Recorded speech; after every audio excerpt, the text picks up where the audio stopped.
Hey, it's Lee. Maybe I should mention my channel name.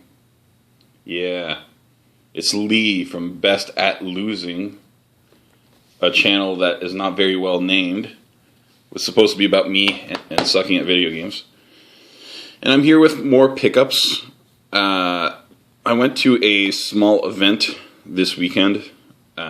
It's not necessarily for video games only, it's just kind of geeky stuff in general.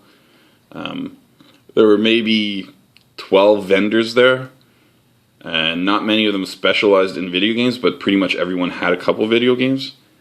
And I actually found the prices overall pretty decent. I saw some deals there that I actually left on the table just because it's games I already had or things along those lines. But I could have easily upgraded some copies of games that I had for a very low price.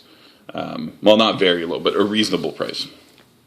Either way, it felt like it was all for charity. Well, the vendors were making money still, but you had to pay to get in and stuff like that. I felt a little spendy, but I didn't want to spend a ton of money, so I bought a few kind of bigger titles. One of the first things I got was this, Super Mario Galaxy. This is essentially like a greatest hits, right? It's Nintendo Selects. This game, I've been looking at the price locally, and they seem to always be a little expensive. I think this had a $15 price tag on it, which is not an amazing deal or anything like that. It's just a kind of reasonable price for this game. I don't have it. I have a couple Wiis. I've never really hooked them up. I figure I might as well play them. I do own them, so eventually I will need something. This is not really retro. Well, I guess it's technically retro now that the Wii U's out, but not very retro. An actual retro game I picked up, and one that I've been looking for a while, is Sonic 3. And Sonic 3 here, I actually haven't looked at the prices online, but locally they tend to be priced pretty high. So I guess it's the most desirable of the Sonics. Well, it's the rarest of the 3 Sonics on the Genesis, or excuse me, 4 Sonics. There's also Sonic and Knuckles.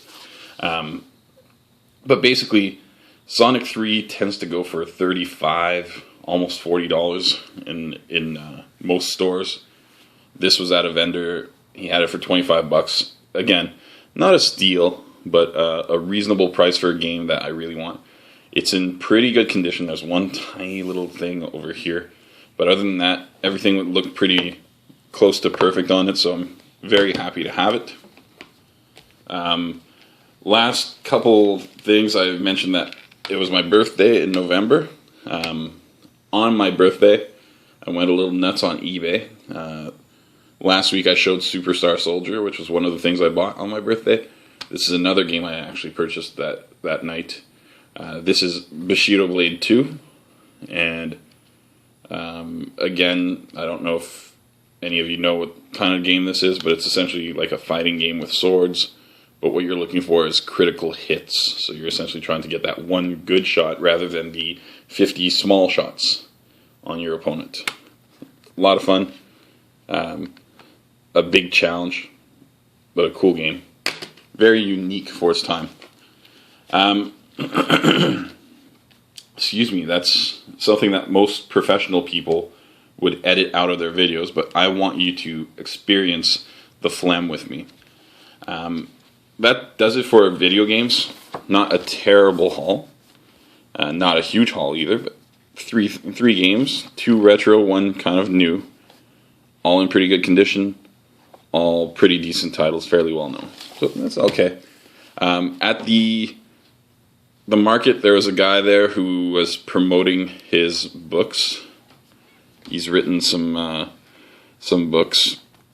And unfortunately, I kind of damaged the cover of this thing this morning by throwing it kind of haphazardly over to the side. But his name is Liam Gibbs. That's right. I know his name because it's written right here. And he said he was inspired by Star Wars and reading Marvel Comics as a kid. And basically, he's written this essentially kind of a space comedy book. He seemed like a fairly nice guy, pretty affable. We had a decent conversation.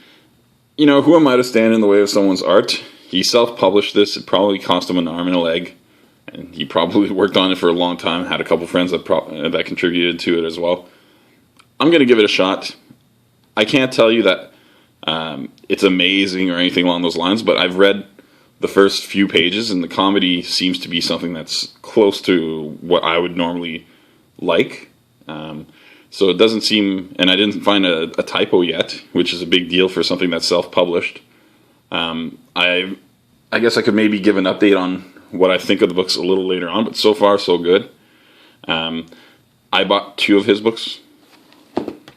This is the second one. Haven't opened that one yet. This one I've read maybe 10 pages.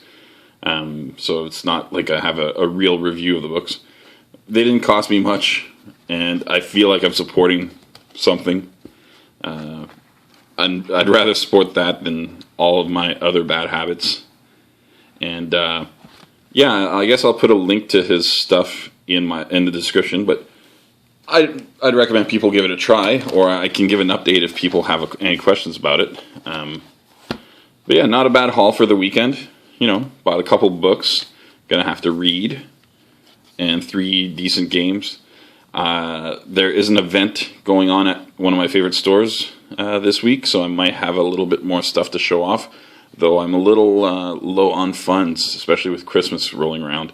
I had a lot of spending to do this week, so I'm not sure if I'll go nuts there, but I might buy an item or 2, so at least I'll have something for next weekend. Thanks, bye.